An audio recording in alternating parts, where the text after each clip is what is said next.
Hey guys, good morning. Good morning. How are you? Hope everybody's doing pretty well. I've been kind of wanting to make a little more of some of these NASCAR video updates. Um, I don't know, just kind of feel like I got a little bit more time, and I got a new phone past couple weeks, so it's able to do a lot better for me. Uh, One of the things that's really pissing me off that came out in the news in NASCAR recently was the Lajoie and Hamlin incident. Um, so I will give you my opinions on Hamlin um, right now. So I grew up in Southern Virginia, and I went to South Boston a lot as a kid. I actually used to watch Denny Hamlin race at South Boston in late models before he was even in anything, and cup trucks or anything like that. I've always liked Denny Hamlin. I thought he's a pretty okay guy. Um, he's been an aggressive driver. I've always wanted him to win a championship. I thought he's earned it. He's deserved it. Um, you know, I can't think of a whole lot of times he's really bullied people out of the way. Um, but I'm sure there has been some times in some recent years where you know the car's gone away from him, or he just has made a bonehead move or two. Um, I can think of Chase Elliott for one, where he got into him. But other than that, I don't think Denny's a really bad guy. So the thing is we have Corey LaJoie, who again, my opinions on Corey LaJoie are also good. He's a driver that he's really trying hard to get the best out of his equipment, which I think we can realistically say that for the most part is a 20th to 25th place equipment. I think without some of these practices and everything else, and some of these teams not being able to utilize wind tunnels and kind of the freeze that they had in the sport has kind of helped equalize a smaller team like his to make it look a little bit better than what it is. But I think it's fair to say, and I mean that respectfully, because Frontline Motorsports is going through the same thing, and Michael McDowell admitted to it. He said, he thinks that one of the reasons they are running better is because they've had a chance to catch up with the bigger teams during or the bigger teams have not kept advancing since the freeze, which has let them kind of catch back up with the competition. And there are certain things that can't be utilized. So, but in general, he's a 2020 place car, 2025th. Anyways, there was a Twitter argument that happened, and basically, LaJoie, there was some comments made about if LaJoie had a better car and he'd do better and this and that, and essentially he made a comment saying, I can't remember exactly how it went, but it was something along the lines of, hey, if Denny Hamlin or whoever had drove in my same car, they're not going to finish as good as me, and must be nice to run in good equipment, yada yada yada. And so, what I'm getting at, it's not really important if you think about it what was even said on Twitter, and I'll tell you the reasons why. For one, there were real no direct attacks, if you want to call it an attack. There were real no direct, angry, violent words towards either driver. As far as I know, there wasn't any cursing involved. There was no, hey, go F yourself, go whatever. So you've already got that cleared up. So we can have a disagreement. We don't agree with it. Yeah, we're a little heated, but that's the end of it. So they went back and forth on Twitter a couple good times, and And so, what really kind of, I guess, made the boiling point for Denny Hamlin, which I was really, if this is how Denny Hamlin really is now as a person, really bothers me. But I guess what set the the last drop of water to spew it over the glass was that Corey LaJoie, right after that tweet, ran better than Hamlin at Martinsville. And ran better because he had better speed. Not because Hamlin sucked and got in an accident. LaJoie was just a faster car. And I think somehow that might have got to Hamlin. And so, apparently, unbeknownst to us, before Homestead, Denny Hamlin, on a Friday night, kind of odd it was in a Friday night. It's usually when people start consuming alcohol. But regardless, he sent a tweet, or not a tweet, he sent some text messages to, from what we understand, Corey LaJoie's team owner, crew chief, and LaJoie, essentially saying, I'm going to wreck you. Better get a new car ready because it's going to happen. And from what I understand, there was no backstory. I think that LaJoie was able to really rattle Hamlin in a way that he usually doesn't get rattled, which is very interesting to me because, LaJoie, by all concerns and accounts from Denny Hamlin, should be a nobody. He should be a Michael McDowell, a John Hurt Nemechek, a Ryan Preece, a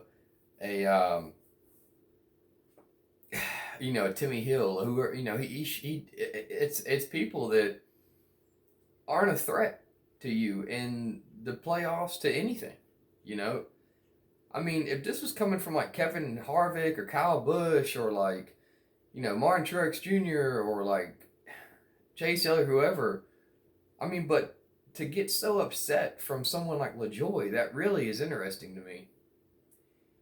And what really pisses me off, and it reminds me of how, Joey Hamlin let Martin Truex Jr. run him over before that year with the championship. And Martin Truex Jr. never retaliated. He just backed down to the bully.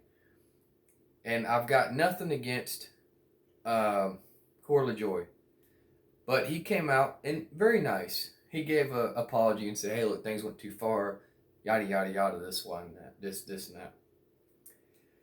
And what really frustrates me is why should Corey LaJoie, and I get it, it's his own opinion and his own thought and reasoning process, but why should LaJoie have to give an apology to somebody who essentially, and this is where I get upset, someone who essentially was going to relate to violence to solve a verbal dispute where people weren't even being that disrespectful, in my opinion.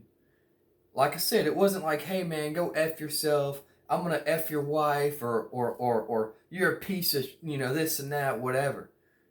So I don't understand why. I mean, first of all, in my opinion, Denny Hamlin should have been fined.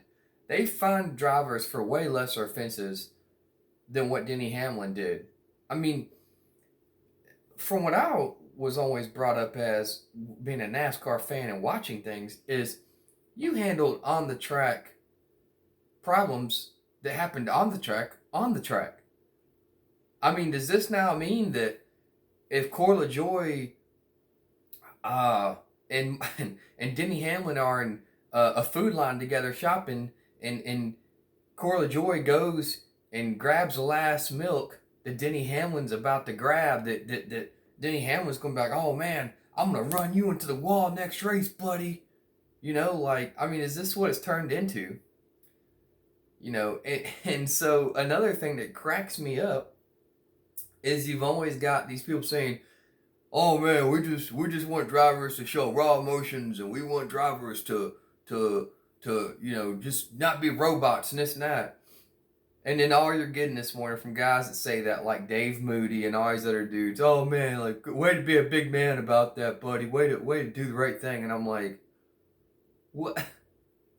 It it's funny to me because I feel like if this was something that involved Kyle Busch, no one would say anything like that. They'd be like, "Well, that's Kyle, man. We love him because that's Kyle." But someone like LaJoie does, and they're like, "You made the right decision. Good job in apologizing to that bully. Good job." And like I said, I don't dislike Hamlin, but I in no means think that LaJoie should have apologized for anything. Anything. I mean, I guess you could say LaJoie sort of kind of started kind of poking the bear, and kind of kicking the can down the road a little bit longer than he needed to. But I mean, and I don't want to go crazy off topic with this, but it almost kind of brings me back to society and what's happening nowadays with things. It's everything nowadays seems to want to get solved with freaking violence. Everything. It's like I'm waiting for a day that the politicians in the White House just start beating the shit out of each other because they don't get along with something. I'm waiting for that day because that's what everything is nowadays, and it brings me back to almost a societal issue where it's you have an opinion, two people have an opinion, and one is so intolerant of your opinion, then they don't want to use words to combat anymore. It turns into violence, which really, if you think about it, is what's happening with what Denny Hamlin wants to do. He's essentially using violence to solve a verbal dispute that should have stayed verbal. Sometimes when people are out drinking and you're at a bar and some dude is looking at your girlfriend and this and that and yada yada yada, and you guys start talking and he starts laughing, and you guys are drunk at 2 a.m. Yeah, sometimes people get into a fist fight.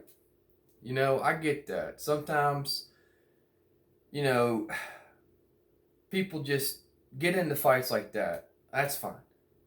But to get into something over Twitter where you're not even face to face arguing about something, and to get that to where you're going to, at night, sober, send text messages and say you're going to run into someone's car and this and that, like, dude, Go Fast Racing, they can't afford new cars like that. They can, but they don't want to. They don't want to throw resources and stuff to get new cars like that. And it just, it almost frustrates me because it almost shows how Denny Hamlin's lived at that high level for so long. He's forgotten about what the small teams have to go through to get to the race every weekend and have a car that runs 25th. It takes a lot for those guys to do that. So it really frustrates me, and I have to say, I was pretty disappointed in Denny Hamlin. I thought it was really petty for him to just, go that route. But anyways, let me know what you thought. It really pisses me off, and it further upsets me that essentially NASCAR didn't do anything. How many times has NASCAR fined a driver or penalized a driver for things he said off the track, right? So, at what point does the moral compass for NASCAR need to get back to true north? Because it shouldn't matter if NASCAR only fines a driver because of something he says off the track that makes NASCAR look bad. It should also be things that can affect team owners because it needs to be taken into a consideration factor. NASCAR should have reviewed all the stuff that happened on social media and made a determination. And I think the determination for them to just tell Hamlin, hey man, chill out, was not good enough. I mean, because what if Corey LaJoie doesn't say anything to NASCAR before Homestead, and then that Homestead car gets knocked the hell off into the wall and ruined? Then what happens? So then he goes to NASCAR and he has a complaint, and he's like, hey man, he did this to me, this and this, and this to proof, you know. And then what do? They still do nothing? I feel like NASCAR should have took a stand on this. I think they should have fined Denny Hamlin money. They should just find him money. That's it. He's got money, find him money. You don't have to affect his competition. I'm not saying that. You know, find him $5,000, $10,000 and say, hey, you need to put it towards charity. That's all I'm saying. That's it. You know, I'm not saying, but it's a double standard for NASCAR to always want to step in and find the hell of a driver for something small that they say that makes NASCAR in the slightest bit looks like they're in a negative light, when most of the time it's the drivers actually being right, and it's something NASCAR does need to fix. But anyways, that's all I got. I hope you guys kind of see my viewpoint and you enjoyed the video. But you guys have a good Friday. It is Friday, thank God. I got to take a dead battery in my 87 IROC Z Camaro to Advanced Auto Parts. So, get that looked at. But, hope you guys have a good video, and I will catch you later.